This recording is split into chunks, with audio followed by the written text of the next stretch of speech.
नमस्कृत्य नरं चैव नरोत्तमं देवीं सरस्वतीं व्यासं ततो जयमुदीरयेत्। ओम नमो भगवते वासुदेवाय। ओम नमः पितामहाय।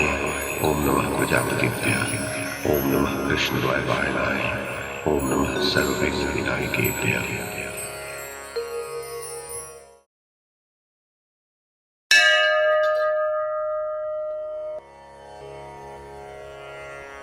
वैशंपायन जी कहते हैं, जनमेजय, पितामह भीष्म ने आगे कहा, निष्पाप युधिष्ठिर श्री कृष्ण समान अवस्था वाले दूसरे गोप बालकों के साथ वृंदावन में बछड़े चराते थे।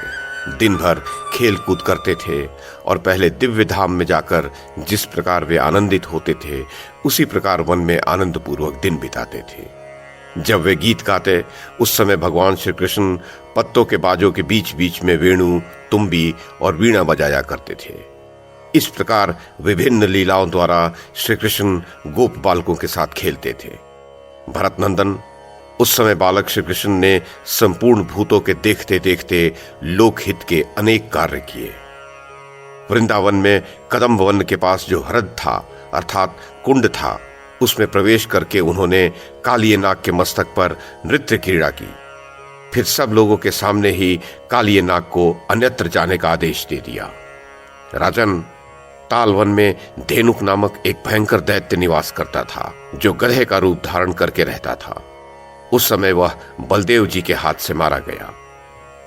गोप बालकों द्वारा किए जाने वाले गिरि यज्ञ में सम्मिलित हो वहां ईश्वर के रूप में अपने को प्रकट करके गिरिराज के लिए समर्पित खीर को स्वयं ही खाया।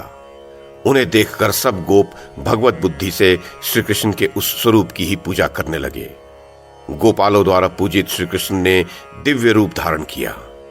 युधिष्ठिर, जब इंद्र वर्षा कर रहे थे उस समय बालक वसुदेव ने गौओं की रक्षा के लिए 1 सप्ताह तक गोवर्धन पर्वत को अपने हाथ पर उठा रखा था।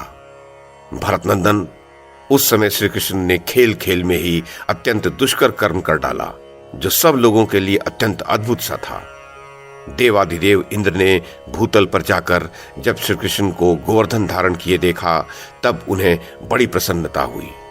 उन्होंने श्री कृष्ण को गोविंद नाम देकर उनका गवेंद्र पद पर अभिषेक किया। देवराज इंद्र गोविंद को हृदय से लगाकर उनकी अनुमति ले स्वर्गलोक को चले गए। तदनंतर श्री कृष्ण ने पशुओं के हित की कामना से वृषभ रूपधारी अरिष्ट नामक दैत्य को वेग पूर्वक मार गिराया। राजन, व्रज में केशी नाम का एक दैत्य रहता था जिसका शरीर घोड़े के समान था। उसमें 10 सहस्र हाथियों का बल था। कुंती नंदन, उस अश्वरूप दैत्य को भोज कुलोत्पन्न कंस ने भेजा था। वृंदावन में आने पर पुरुषोत्तम श्री कृष्ण ने उसे भी अरिष्टासुर की भांति मार दिया। कंस के दरबार में एक आंध्र देशीय मल्ल था जिसका नाम था चाणूर। वह एक महान असुर था। श्री कृष्ण ने उसे भी मार डाला। भरत नंदन, कंस का भाई शत्रुनाशक सुनामा कंस का सेनापति था। गोविंद अभी बालक थे तो भी उन्होंने सुनामा को मार दिया। भारत, दंगल देखने के लिए जुटे हुए जन समाज में युद्ध के लिए तैयार खड़े हुए मुष्टिक नामक पहलवानों को बलराम जी ने अखाड़े में ही मार दिया।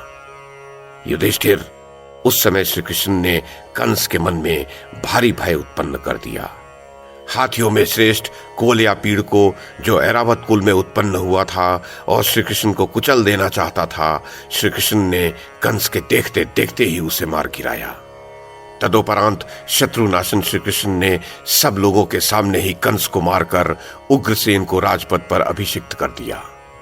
इस प्रकार जनार्दन ने कितने ही अद्भुत कार्य किए और कुछ दिनों तक बलराम जी के साथ वे मथुरा में ही रहे। तात युधिष्ठिर, तदनंतर वे दोनों धर्मज्ञ भाई गुरु सांदीपनी के यहाँ उज्जैनीपुरी में विद्या अध्ययन के लिए गए। वहां वे गुरु सेवा परायण हो सदा धर्म के ही अनुष्ठान में लगे रहे। वे दोनों महात्मा कठोर व्रत का पालन करते हुए वहां रहते थे। उन्होंने 64 दिन रात में ही 6 अंगों सहित संपूर्ण वेदों का ज्ञान प्राप्त कर लिया। इतना ही नहीं, उन यदुकुल कुमारों ने लेख्य अर्थात चित्रकला, गणित, गांधर्व वेद तथा सारे वेद को भी उतने ही समय के अंदर जान लिया। गज शिक्षा और अश्व शिक्षा को तो उन्होंने कुल 12 दिनों में ही प्राप्त कर लिया। इसके पश्चात वे दोनों धनुर्वेद सीखने के लिए पुनः सांदीपनी मुनि के पास गए और अवंती में रहने लगे। 50 दिन रात में ही उन दोनों ने 10 अंगों से युक्त सुप्रतिष्ठित एवं रहस्य सहित संपूर्ण धनुर्वेद का ज्ञान प्राप्त कर लिया। उन दोनों भाइयों को अस्त्र विद्या में निपुण देखकर विप्रवर सांदीपनी ने उन्हें गुरु दक्षिणा देने की आज्ञा दी।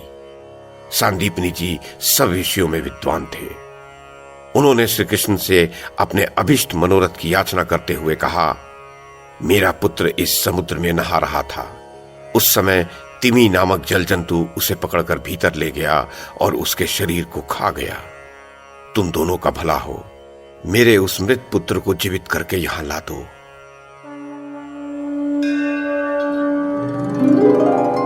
वैशंपायन जी कहते हैं, जन्मेजय तब भीष्म जी ने कहा, युधिष्ठिर, इतना कहते कहते गुरु सांदीपनी पुत्र शोक से आर्त हो गए। यद्यपि उनकी मांग बहुत कठिन थी, तीनों लोकों में दूसरे किसी पुरुष के लिए इस कार्य का साधन करना असंभव था, तो भी श्री कृष्ण ने उसे पूर्ण करने की प्रतिज्ञा कर ली। भरत श्रेष्ठ, जिसने सांदीपनी के पुत्र को मारा था, उस असुर को उन दोनों भाइयों ने युद्ध करके समुद्र में मार गिराया। तदनंतर सांदीपनी का पुत्र, जो दीर्घ काल से यमलोक जा चुका था, पुनः पूर्वोक्त शरीर धारण करके जी उठा। वो अशक्य, अचिंत्य और अत्यंत अद्भुत कार्य देखकर सभी प्राणियों को बड़ा आश्चर्य हुआ। बलराम और श्री कृष्ण ने अपने गुरु को सब प्रकार के ऐश्वर्य, गाय, घोड़े और प्रचुर धन सब कुछ दिए। तत्पश्चात गुरु पुत्र को भगवान ने गुरु जी को सौंप दिया।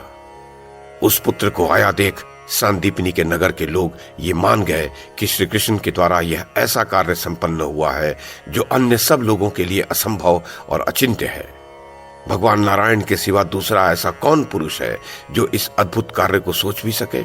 करना तो दूर की बात है। भगवान श्री कृष्ण ने गदा और परिध के युद्ध में संपूर्ण अस्त्र शस्त्रों के ज्ञान में सबसे श्रेष्ठ स्थान प्राप्त कर लिया। वे समस्त लोकों में विख्यात हो गए। तात युधिष्ठिर, भोज राजकुमार कंस भी अस्त्र ज्ञान, बल और पराक्रम में कार्तवीर अर्जुन की समानता करता था। भोजवंश के राज्य की वृद्धि करने वाले भोज राजकुमार कंस से भूमंडल के सब राजा उसी प्रकार उद्विग्न रहते थे जैसे गरुड़ से सर्प। भरतनंदन, उसके यहाँ धनुष, खड़ग और चमचमाते हुए भाले लेकर विचित्र प्रकार से युद्ध करने वाले 1 करोड़ पैदल सैनिक थे। भोजराज के रथी सैनिक, जिनके रथों पर सुवर्ण में ध्वज फहराते रहते थे और जो शूरवीर होने के साथ ही युद्ध में कभी पीठ दिखलाने वाले नहीं थे, 8 लाख की संख्या में थे। युधिष्ठिर, कंस के यहाँ युद्ध से कभी पीछे न हटने वाले हाथी सवार भी 8 ही लाख थे। उनके हाथियों की पीठ पर सुवर्ण के चमकीले हौदे कसे होते थे। भोजराज के वे पर्वताकार गजराज विचित्र ध्वजा पताकाओं से सुशोभित होते थे और सदा संतुष्ट रहते थे। युधिष्ठिर, भोजराज कंस के यहाँ आभूषणों से सजी हुई शीघ्र कामनी हथिनियों की विशाल सेना गजराजों की अपेक्षा दुगनी थी। उसके यहाँ 16 सहस्त्र अश्व ऐसे थे जिनका रंग पलास के फूल की भांति लाल था। राजन, किशोर अवस्था के अश्वों का एक दूसरा दल भी विद्यमान था जिसकी संख्या 16 सहस्त्र थी। इन अश्वों के सवार भी बहुत अच्छे थे। इस अश्वसेना को कोई भी बलपूर्वक दबा नहीं सकता था। कंस का भाई सुनामा इनका सेनापति था। वो भी कंस के ही समान बलवान था एवं सदा कंस की रक्षा के लिए तत्पर रहता था। युधिष्ठिर, कंस के यहाँ अश्वों का एक और भी बहुत बड़ा दल था जिसमें सभी रंग के अश्व थे। उस दल का नाम था मिश्रक। मिश्रकों की संख्या 60 सहस्त्र बतलाई जाती है। कंस के साथ होने वाला महान समर एक भयंकर नदी के समान था। कंस का रोष ही उस नदी का महान वेग था। ऊंचे ऊंचे ध्वज तटवर्ती वृक्षों के समान जान पड़ते थे। मतवाले हाथी बड़े बड़े ग्राहों के समान थे।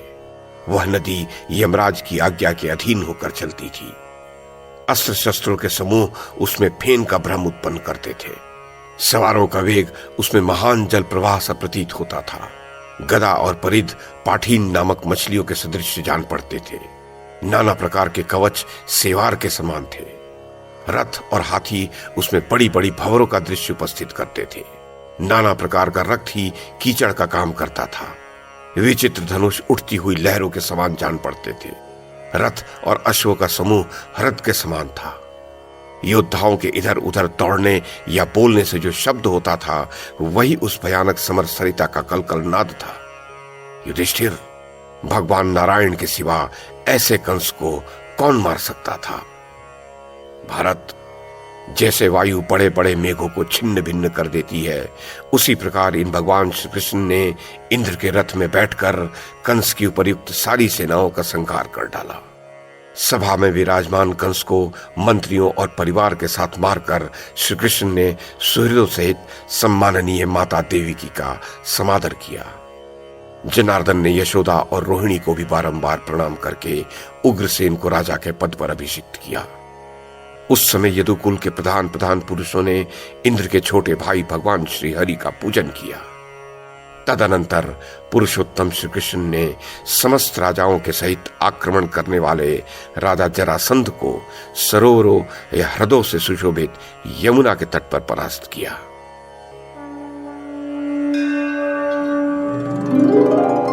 दर्शकों को मैं बता दूं, महाभारत के दक्षिण भारत के संस्करण में ये अध्याय यहीं समाप्त होता है।